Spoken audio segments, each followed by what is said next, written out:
বিশ্বাসে মেলাই বস্তু তর্কে বহুদূর, কথাতেই তো আছে।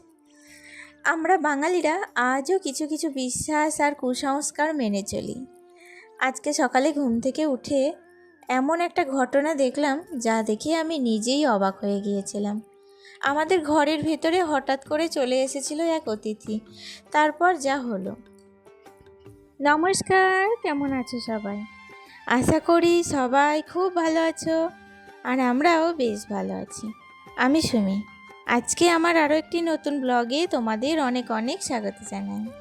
আসলে কালকে রাতভর প্রচণ্ড ঝড় বৃষ্টি হয়েছিল। সারা রাত কারেন্ট ছিল না, তাই ঠিকমতো ঘুমও হয়নি। গ্রামের দিকে এমনটা প্রায়ই হয়, একবার কারেন্ট গেলে কখন আসবে তার কোনো ঠিক থাকে না। আজ সকালে প্রায় 5টার সময় ঘুম থেকে উঠলাম। ঘুম থেকে উঠে দেখি একটা অবাক করার মতো ঘটনা। আমাদের ঘরের ভিতরে একটা কচ্ছপ ঢুকে এসেছে। কচ্ছপ দেখেই আমি খুব খুশি হয়ে গিয়েছিলাম। অনেক দিন পর এত কাছ থেকে কচ্ছপ দেখলাম। আমাদের এখানে অনেকেই কচ্ছপকে নারায়ণের রূপ বলে মনে করেন, তাই আমরা ভক্তি ভরে তাকে তেল সিঁদুর দিয়ে আহ্বান করেছি। তারপর কচ্ছপটাকে সাবধানে একটা বালতিতে রাখলাম। কিছুক্ষণ ওকে নিরাপদে রাখার পর কাছের কোনো জলাশয়ে গিয়ে ছেড়ে দিয়ে এসেছি। সকালের শুরুতেই এমন একটা ঘটনা সত্যি খুব আশ্চর্যজনক ছিল। মনে হলো দিনটা যেন অন্যরকমভাবে শুরু হলো। কিন্তু যাই হোক, সংসারের কাজ তো আর থেমে থাকে না। তাই এসবের পর আবার লেগে পড়লাম প্রতিদিনের ঘর সংসারের কাজে। কারণ সংসারের কাজের কোনো ছুটি নেই, আর এই প্রতিটা দিনই নতুন নতুন অভিজ্ঞতা নিয়ে আমাদের দিন শুরু হয়। জানো তো, গতবারের বর্ষাটা আমার জন্য খুবই কষ্টের ছিল। এত বৃষ্টি বেশি হয়েছিল যে ছাদের গাছের টবগুলোতে আর ছাদের বিভিন্ন জায়গায় জল জমে গিয়েছিল। সেই কারণে ছাদটাও অনেকটা নোংরা আর খারাপ হয়ে গিয়েছিল। প্রচণ্ড শ্যাওলা পড়ে গিয়েছিল, আর ছাদে এলেই পা যেন স্লিপ কেটে যেত। তাই এবছর বর্ষা আসার আগেই ছাদের প্রতি একটু বেশি যত্ন নেওয়ার চেষ্টা করছি। তবে যত্ন বাড়ার সঙ্গে সঙ্গে পরিশ্রমটাও কিন্তু দ্বিগুণ বেড়ে গেছে। আজ সকালে ঘুম থেকে উঠে সমস্ত বাসি কাজগুলো কিন্তু কমপ্লিট করে নিয়েছিলাম। তারপর ছাদে এসেছি। অনেক দিন ধরেই ভাবছিলাম ছাদটা ভালো করে পরিষ্কার করব। কিন্তু এই কয়েকদিন এত রোদ আর এত গরম ছিল যে সংসারের সব কাজ সামলে আবার ছাদ পরিষ্কার করার মতো শক্তি আর সময় দুটোই পাচ্ছিলাম না। কাল রাতে ঝড় বৃষ্টি হওয়ায় আজকের আবহাওয়াটা একটু ঠান্ডা ঠান্ডা লাগছে। এখনও আকাশে মেঘ রয়েছে, রোদও ওঠেনি। তাই ভাবলাম হাতে যখন একটু সময় আছে তখন ছাদটা পরিষ্কার করে নিই। আসলে কি বলো তো, প্রতি সপ্তাহে যদি একদিন করে ছাদটা পরিষ্কার রাখা যায় তাহলে হয়তো গত বছরের মতো এতটা সমস্যা আর হবে না। গাছগুলোও ভালো থাকবে, ছাদটাও পরিষ্কার থাকবে, আর বর্ষার সময় অতটা চিন্তা করতে হবে না। তাই আজকের সকালটা দেখো শুরু হয়েছে ছাদ পরিষ্কার আর গাছের যত্ন নেওয়ার মধ্য দিয়ে। অনেক দিন আগে ছাদ পরিষ্কার করে এই যে সমস্ত ছাদের বাগানের যে মাটি ছিল, তারপরে বিভিন্ন রকম পাতা পড়েছিল, সেগুলোকে একটা বস্তার মধ্যে দেখো রেখে দিয়েছিলাম। আর আজকে কিন্তু সেটাকে বের করে আমি ভালো করে চালনে চেলে নিয়েছি। আর কি বলো তো, আমি এক বস্তা মাটি জানো তো সঞ্চয় করে রেখেছিলাম আমার ছাদ বাগানের জন্য। কিন্তু এই বৃষ্টিতে বস্তাটা ভালো না, বস্তাটা পচে গিয়েছিল। মাটিগুলো সমস্ত ছাদের ওপরে গলে গলে যাচ্ছিল। তাই সেই সব মাটিগুলোকে নতুন আর একটা বস্তার মধ্যে ভালো করে এখন ভরে নিচ্ছি।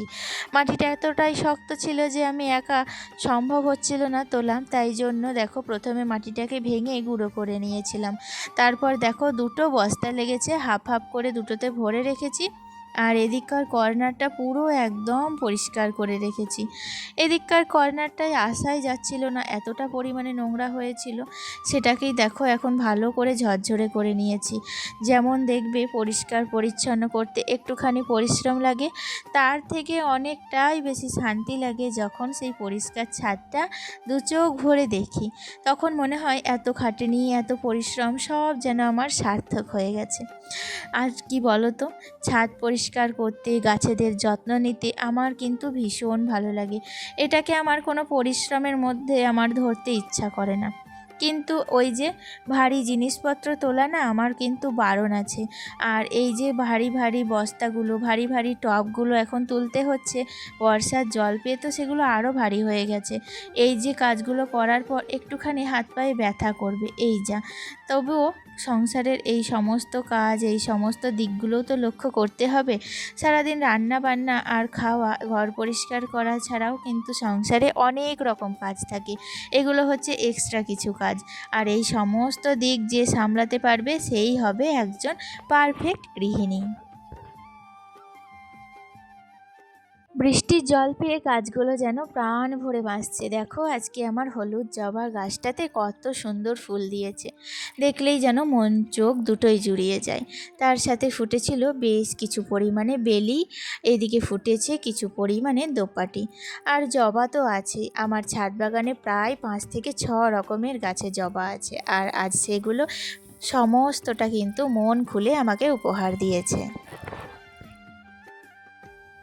তারপর চলে এলাম রান্নাবান্নার কাজে। একদম ছাদ থেকে নিচে নেমেই বাকি কাজগুলো দ্রুত শেষ করার চেষ্টা করলাম, কারণ আর কিছুক্ষণের মধ্যেই ছেলে স্কুল থেকে চলে আসবে। আর সেটা মাথায় রেখেই একটানা কাজ করে গেছি। সত্যি বলতে আজকে একটুও বসিনি, একটুও বিশ্রাম না নিয়ে সমান তালে কাজ করে গেছি। ঘর গোছানোর কাজটাও করেছি, তবে আজ আর সেটা ক্যামেরায় দেখাইনি। কিছু কিছু কাজ অফ ক্যামেরাতেই করে নিতে হয়। আর আজকে কোনো ক্লিনিং বা ডাস্টিংয়ের কাজও করিনি, কারণ সব কাজ তো একদিনে করা সম্ভব নয়।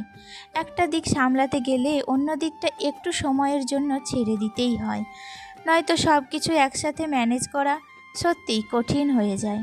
তবে এত কাজের মধ্যেও আজকে রান্নাটা বেশ তাড়াতাড়ি হয়ে গিয়েছিল জানো তো।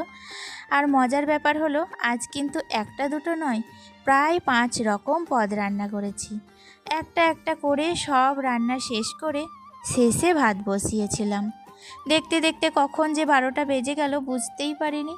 তবে ভালো লাগার বিষয় হলো 12টার মধ্যেই আমার সমস্ত কাজকর্ম প্রায় শেষ হয়ে গিয়েছিল। সংসারের কাজের শেষ নেই, কিন্তু সময়কে একটু গুছিয়ে ব্যবহার করতে পারলে অনেক কাজই সময়ের মধ্যেই করে ফেলা যায়। আজকে রান্না করেছিলাম একটু তিতো করলা ভাজা করেছিলাম, তার সাথে করেছিলাম ভেন্ডি ভাজা। আর এদিকে করেছিলাম একটু আলু পটলের তরকারি, আর করেছিলাম একটু শুশুনির শাক, তার সাথে ছিল ডিমের ঝোল। এই হচ্ছে আজকে আমার রান্নার মেনু। দেখো দেখতে দেখতে আলু পটলের তরকারিটা লাস্টে করে ভাত বসিয়ে দিয়েছি। তাহলে চলো বন্ধুরা, আজকের মতো ভিডিওটি এখানেই শেষ করছি। দেখা হচ্ছে নেক্সট ব্লগে। তোমরা ভালো থেকো, সুস্থ থেকো। আজকের ভিডিওটি তোমাদের কেমন লেগেছে অবশ্যই কমেন্টে জানিও, পারলে একটা ছোট্ট কমেন্ট এবং মিষ্টি লাইক করে দিয়ে যেও।